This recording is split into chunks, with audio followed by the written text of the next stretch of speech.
Hey, what's up everyone? My name is techgeekjosh, and before I start this video out, I would just like to say happy second day of 2019, and let's just hope that this year turns out to be an awesome one. So, for today's video, this is a review of the $13 ZTE Blade Vantage. Without any further ado, let's go ahead and start the video.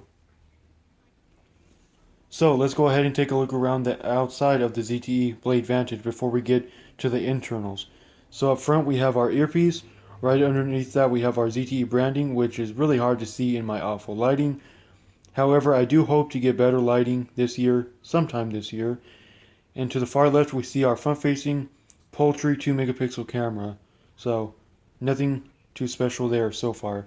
Then we get our 5-inch FWVGA LCD panel with a resolution of 480 by 854 and a poultry resolution of only 196. So you guessed it, this panel will be pretty pixelated and it won't be that, pleasurable to look at certain angles, such as this angle. Actually on camera it's making it look better than it actually is, and especially the infamous top-down angle. It's not the strong suit of this phone, so the display is something that could have been improved, but wasn't. And on the bottom we see our back, home, and recent apps buttons.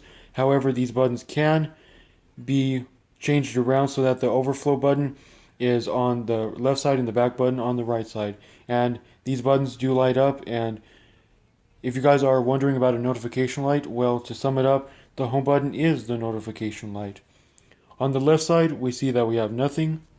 On the bottom, we see that we have our micro USB charging port right in the middle. To the far left of it, we have our headphone jack, which is a very nice plus with this device.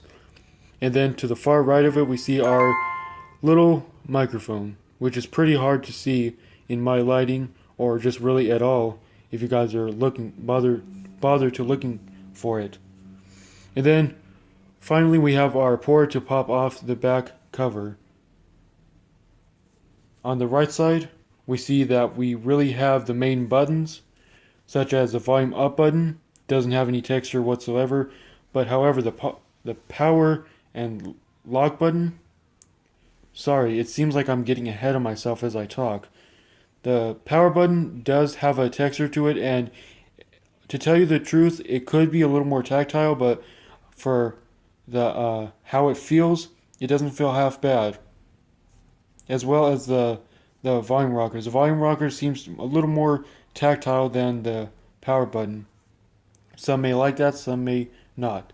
And on the top, we have our little tiny microphone, which I happen to have missed in the unboxing and first look of this phone, which is right there. Okay, my mistake. I guess the home button is not a notification light. There is a notification light. And on the back, we see that we have our 8 megapixel camera, LED flash to the left of that, Verizon branding right in the center, ZTE branding on the bottom, and then our speaker on the lower left-hand corner with a little tiny little dot next to it. I don't know if my camera's going to pick it up. There we go. Which they think that's going to help something, but it really doesn't. So that basically does it for the outside of the phone. Now let's go ahead and take a look on the inside. So let's go ahead and take a look at what kind of processor the ZTE Blade Vantage is packing.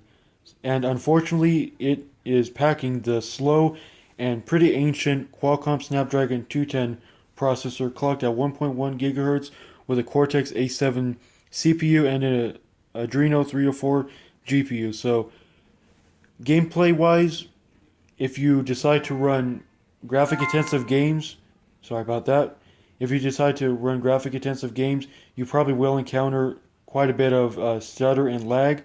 But in terms of lower tier games such as Asphalt Nitro, which could be considered a pretty graphic intensive game, but honestly it's a much lighter version than Asphalt 8, Asphalt 8.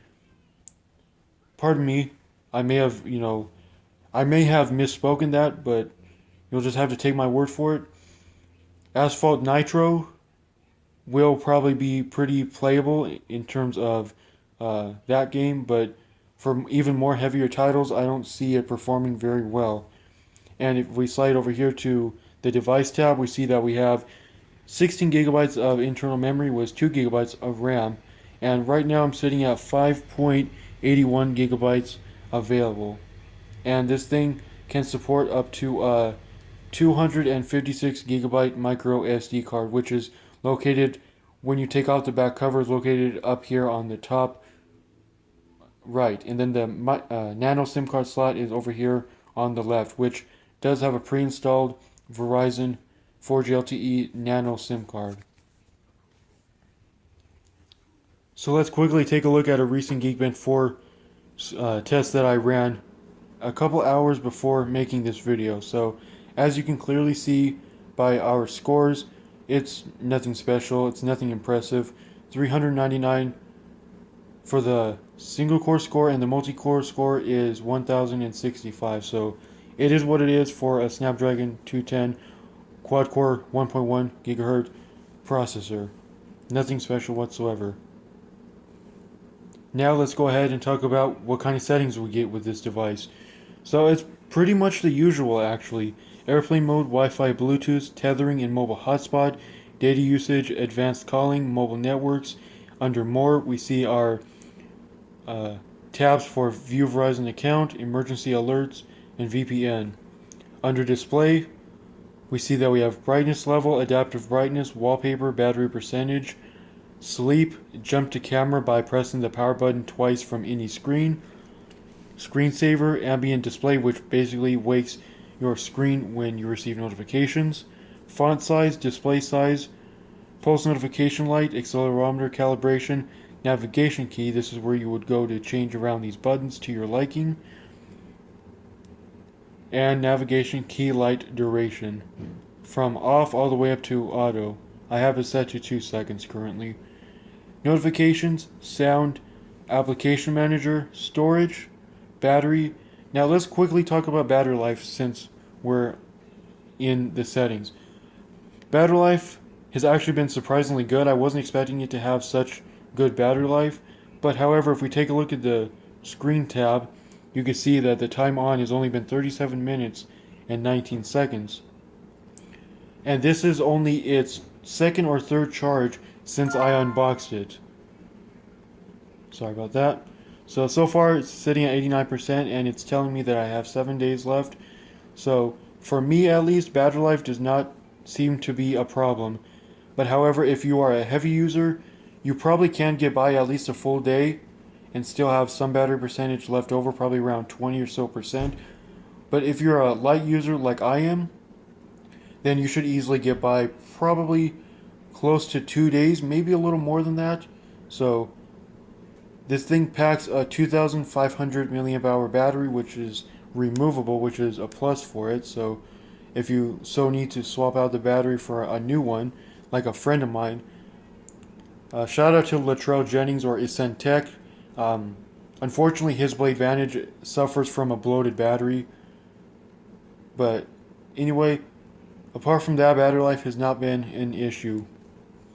Connect to PC, location, security, accounts, Google, backup and reset, language and input, date and time, accessibility, printing, about phone, and system updates. And if we go over here to about phone, the ZTE Blade Vantage is running 7.1.1 Nougat and probably will never see anything beyond that. It will probably see some security patches. Matter of fact, it's went through at least like 5 security patches or so since I unboxed it, but that's because I actually checked for updates. I don't think they're just going to come naturally. And if you guys are curious, the model number is ZH39. And it has the November 1st, 2018 security patch. And that basically does it for the settings. It's just your typical standard settings that we see on many other Android smartphones. And last but not least, before we wrap up this review, let's take a look at the cameras. So here is the camera interface on the ZTE Blade Vantage, and on camera it may look pretty decent. In real life, it kind of looks, I guess you could say, a lot more duller. makes it seem like it looks better on the actual camera that this video is being filmed on. So up here we get our settings. Take a look at some settings. Resolution, we get 8 megapixels and it goes down all the way to 2 megapixels. Shutter tone on or off. Me personally, I cannot stand that. Geotagging, volume key, my mistake. Let's go back in there. Volume key, take photos, zoom or volume. I like to set it at zoom. Save location, help, and restore defaults. Then we get your flash, auto on or off. Then we get our HDR on or off.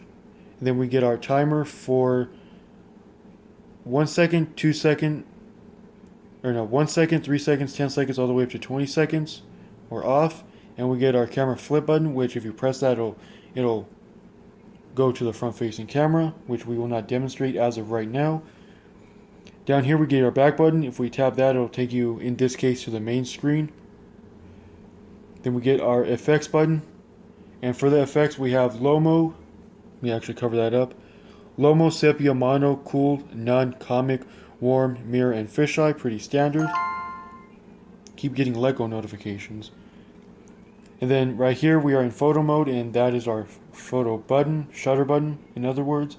And right down here, the lower right, we get our recently taken photos and video. And then if we swipe right, we are in photo mode. And actually I shouldn't say that, but a lot of the settings are taken away, so let's go ahead and navigate to the settings for the video mode. Video quality, we only have 720p HD and MMS, no 1080. Shutter tone, geotagging, save location, help, and restore defaults. Then we get our flash, on, auto, or off, presumably, and again our camera flip button. And the same basic buttons down here, but this time we have our record button. And if we swipe all the way to the left, we get our manual mode, which is nothing to brag home about and is basically what we see on every phone of this caliber. So that basically does it for the camera. And in terms of camera picture quality, it's pretty decent. It's about what you would expect for an 8 megapixel camera. It's not too shabby in, decent lighting. I wouldn't call my lighting decent, but it's pretty decent. The photo and video quality is pretty decent in decent lighting. If you're in a brightly lit room or area or scenario, then you should expect to get some pretty clear shots. I was kind of amazed at a photo that a friend of mine took. Shout out again to Ascent Tech, because he took a photo using this phone and posted it on his Instagram. And he said that he was using this and he just took a photo of his object and just didn't add any effects or anything. So I was pretty impressed, actually. And let's go ahead and drop down the notification bar really quick. I'm kind of on a time crunch.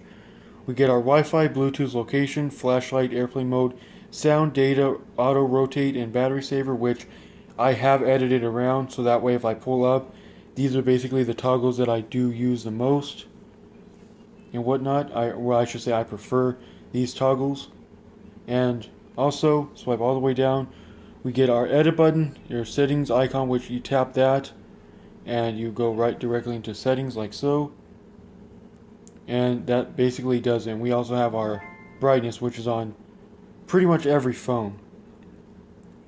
So anyway, before we wrap up this video, let's go ahead and jump into the messaging to see if we have any emojis. And I'm pretty sure I covered this in the unboxing, but as you can see, I now have Google Keyboard and we do have all of our emojis and there's no shortage of them. So that's very nice. No shortage of our emojis. And that looks to be it, everyone. And I'm truly sorry on how this video turned out to be. I wasn't expecting it to be all the way that it came out to be, but so be it. I'm probably going to post this anyway. I may actually take it down within the next week or so and maybe even do it again or something of the sort. But if I take it down, I just may take it down permanently and just not bother doing another review about this phone. If you guys are curious about this phone, then watch my ZTE Z5G LTE review. that should basically sum things up with the ZTE Blade Vantage because, well, everything is roughly the same. It's just one is just under a different carrier, and two, the branding is different. That's basically it. And I probably mentioned this in the unboxing and first look of this phone, but this one feels so much nicer in the hand than the ZTE Z5G LTE, so that's another plus with this device. But that looks to be it for this review of the ZTE Blade Vantage. And with all that being said, I will see you guys again in the next video.